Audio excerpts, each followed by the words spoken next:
I don't care. I'm honest. That's my brand. This week on The Issue Is, There's a lot wrong with everybody. an exclusive one-on-one with Bill Maher. I wanted to know, did the country change or did I change or both? We talk protests on college campuses. For the students to be siding with them after they committed a massacre of 1,400 people. Wokeism and the far left. If you're going to say men can get pregnant, we're going to make jokes about it. His new book, My theme in the book is, I'm tired of hating half the country. Living in California. I love California. I always have. I have issues with it. I mean, I wouldn't say we're undertaxed. Plus, what question made him say this? See, already I'm stumped. And this. Get out of here. The man is talking. You have something important to say. Yeah. Broadcasting across California, you're watching The Issue Is. Welcome to a special edition of The Issue Is from West Hollywood. We're on Santa Monica Boulevard, where we're visiting The Woods, co-owned by Bill Maher. I'm so happy that you liked it. Bill Maher signs the April edition of Los Angeles Magazine. Maher, this month's cover boy. Right here, please, real quick. Maher posing with LA Mag's president-publisher Chris Gillanella and editor-in-chief Shirley Halpern. The article celebrating Maher's extraordinary career. Would you welcome, please, Bill Maher? In 1982, Maher's first national TV appearance is on The Tonight Show, starring Johnny Carson. He's got some clever thoughts. Even then, religion, a big part of his act. And religion makes you do things that nothing else could make you do. Circumcision. I'm Bill Maher, and this is Politically Incorrect. In 1993, Maher launched Politically Incorrect on Comedy Central. Who is writing this stuff?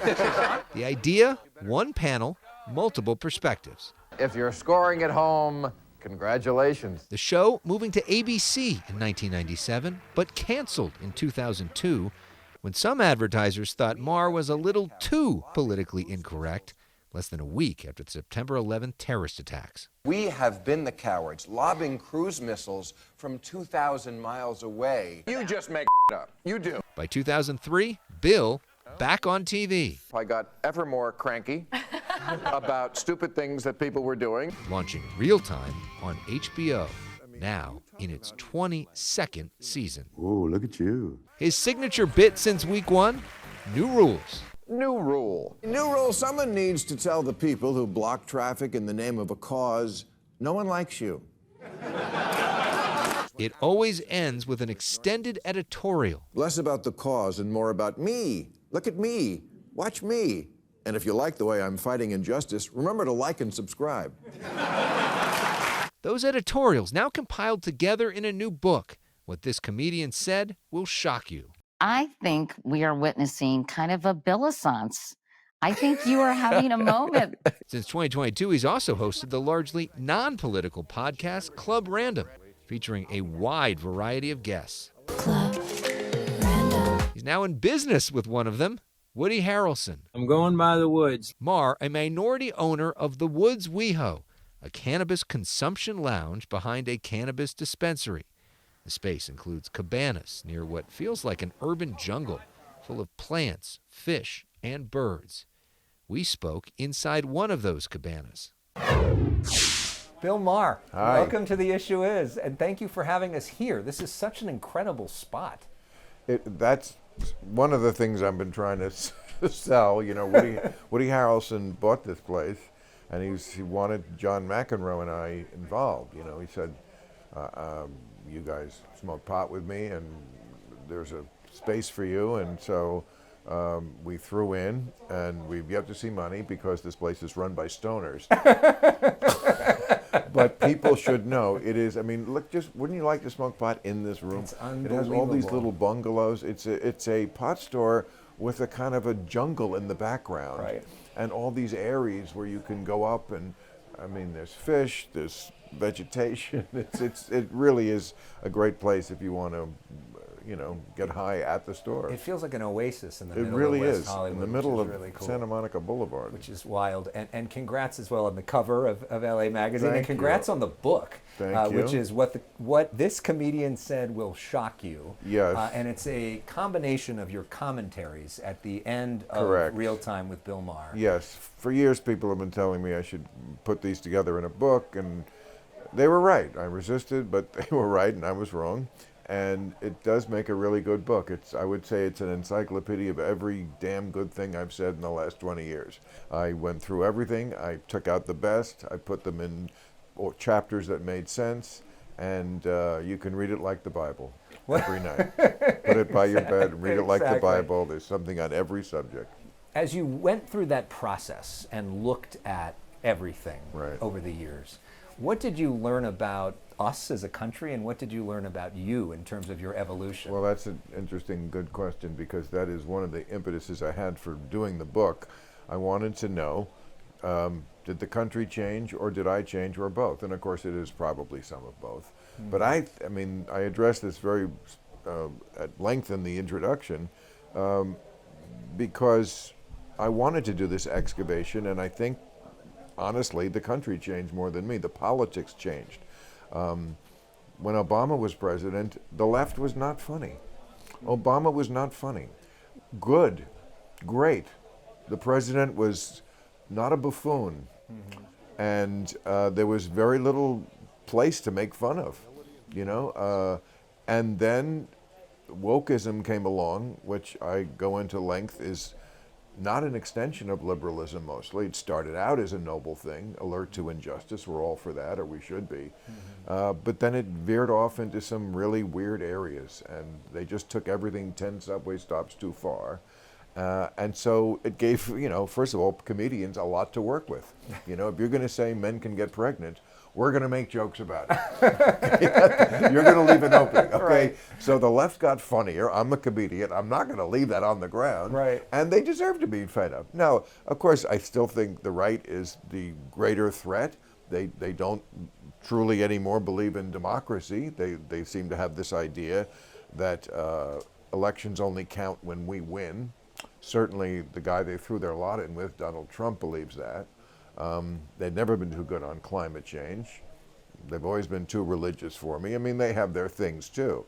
But I think there's a lot in this book for everybody, because I think there's a lot wrong with everybody, with both sides. Right. And we have to be honest about it. And for the people who say, oh, you're more conservative than they used to be, I don't think so. That's what I looked for. I don't think so. I think things change, and I just won't bend the knee and pretend that things, just because my team is doing it, aren't wrong. So I'm going to call it out. When you do goofy stuff, wherever you are on the spectrum, I'm going to call it out. So, you know, my theme in the book is, I'm tired of hating half the country. I don't want to hate half the country, and I don't hate half the country, and I think a lot of the country agrees. Why do you think that so few people are willing to do that? Because it seems like so much of the incentive structure of the media right now is engineered to doing the opposite. Because it's so much easier. Because a lot of the country is frustrated. Look, I don't blame people for being driven mad by Donald Trump. He does. He drives his own people kind of crazy. And then, of course, to every action, there is a reaction. So, like, how do you cover Donald Trump if you're a mainstream newspaper? He does lie. Newspapers never would say the president lied. How do you do that with a guy who plainly still has not conceded the 2020 election? How do you do that? It's pretty hard. But we are in this place now where we are entrenched, but I don't think it's the majority of the country, because so many people come up to me and say, I'm with you. I'm a normie. We're normies, okay? Right. We don't look at every single thing that happens and just reflexively go, damn Biden, he's ruined it again. He's ruined this pot store. No, he didn't. He's got his flaws and he's not perfect and blah, blah, blah. That's what I think most people want, to get back to normal, but those people don't have the megaphone. You're right. It's the people on the fringes, and they have just such an automatic built-in audience. People who want to hear what they already believe fed back to them. It's an echo chamber. Yes, that's exactly right. That's what I've been saying, and you now said it, and I can agree with myself. Right. And that's just an easy place to go. In terms of your process for putting these commentaries together, I Right. know that's something you work on all week. It All takes a week. lot. Can you walk us through your process? I should be doing it right now because it's Monday night. Monday night is when I start. I mean, it's a process of it gets big and then it gets small. You have to like make it fat and then whittle it down. until there is nothing left except what absolutely has to be there. That's true of any art. You know, a sculpture should have no extra clay, and a great song will have no extra notes, and a great editorial will have no extra words, but all the ones will count. And it has to drive toward a point that nobody else is making or sometimes even thinking about, and then it's got to be funny. I mean, comedy is king. Anybody can get up there and pretend that any issue in the country, you know, is affecting them more than anybody else. No, it's not. We're all living very privileged lives in the media. But you want to make the audience laugh. It helps the medicine go down. And it helps, especially when I start an editorial one way and they're like, yeah, I agree with that. And then halfway through, sometimes it'll be like, hang on, there's another side to this, and you need to hear that too. So if you get the trust of the audience by making them laugh and saying the things that they agree with and that strike them as reasonable, then you can turn around and say something that maybe they hadn't considered, but you think they should consider. I mean, and you were going back and forth with writers all week? No, they all, I mean, I usually give them what the theme is, what they should write on before the weekend. They work on it probably over the weekend, and then I get it on Monday. Everybody does a pass, and I go through everybody's version of it, and then do my own, and stitch it all together. And you know, being a good editor is really what a writer is. Yeah. You know, writing is rewriting. Up next, Maher weighs in on the protests on college campuses.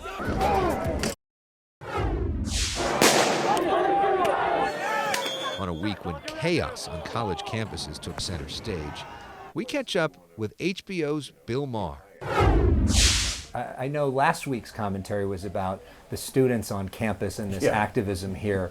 What do you make of where that is going and what's happening at places like UCLA and USC? I mean, somebody has to do a page one rewrite on elite education in this country because it just went completely off course. Obviously, if you have students who are siding with terrorists, I mean, and not just Hamas. I mean, obviously the Israeli situation is complicated. I can see being sympathetic to the Palestinians. They do have a plight.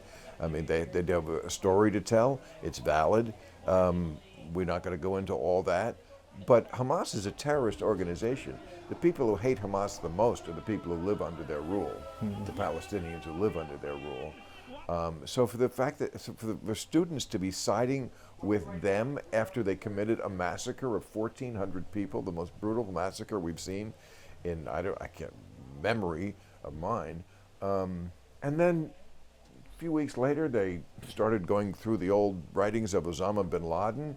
Most of these kids hadn't been alive when 9/11 happened. They were like, wow, this guy sounds good. He hates America. What's not to like about that? Now they're down with the Houthis and Hezbollah, which is the Iranian Revolutionary Guard. Do they have a clue what side they're putting themselves on? This is coming from somewhere, from their professors, from their colleges. And from TikTok. And from TikTok, yes, that's true. But it's certainly backed up by the people who should be instructing them better. They've got to look in the mirror. When we come back, Bill Maher on why he lives in California. Some are saying that, Bill. Some are saying that. Some are saying that at NYU they hate the Jews. Comedian Matt Friend recently appearing on Maher's Club Random podcast. You also are doing Club Random, this podcast that has just taken off. Congratulations on that, where you have people at the extension to your home. It's an extension of this place. People really. hang out, It's so a fun. Pot den. Yeah. And that show is completely the opposite of real time in the sense that it's not political. It's not intended to be political, and it's not something I work 1 second on, except when I'm actually there. It's just what I would be doing here if this was a relaxed kind of night where I didn't have to work and I could smoke pot. I'd sit here with a friend and we would just shoot the whatever. Yeah. And whatever comes up. I have no agenda. I have no idea where I'm going to go with it. That show is completely produced, directed, and starring marijuana. And kind of like this place, like this place. Yeah. And it's been a joy because there are so many people who are not really appropriate to do real time. Real time is a political show. I mean, you have to really know what's going on in the world, and not everybody does. That doesn't mean they're dumb. It just means that's not where their interests are. And we want to put on the A-team for the audience. The audience who wants to hear that show wants to watch people who know what they're talking about. They want to watch the pros. Well, that's not what most celebrities are and most people are. But I want to talk to Sammy Hagar or whoever it was. You know, Jerry Seinfeld was there yesterday. That oh, wow. Yeah.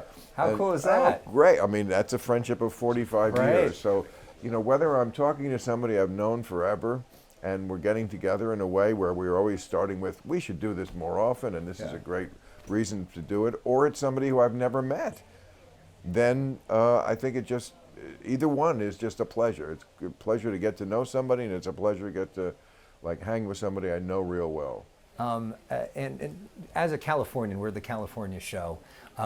What do you make of, I know you've talked about your solar experience with the shed. We have solar, ladies and gentlemen. We have solar. I was bitching about it on television for 6 months. What do you make the state of California, Governor Newsom, and sort of where we're at? Well, it's a love-hate, you know, always has been. Wherever you live, it's a love-hate relationship. Name one place that's perfect. It always looks perfect from the outside. Right. You know, I'm from the East Coast. I lived in New York twice. I mean, I've been very honest about my feelings about New York, and I've paid the price in the media because most of the media is based in New York, and they're very chauvinistic about their city. Unless you get on board with New York is the greatest city in the world, you're the enemy. And I think I really did pay a price. I don't care. I'm honest. That's my brand. And my honest feeling is I love California. I always have. I have issues with it. I mean, I wouldn't say we're undertaxed.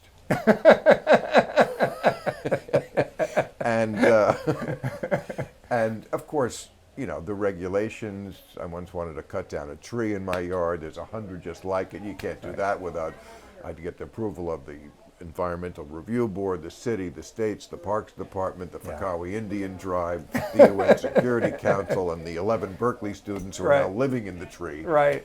But, you know, all in all, I mean, I came out here and you just vibe with the city or you don't. And I never vibed with New York. I didn't like the weather. It's too cold in the winter, too muggy in the summer. I don't like living in a building.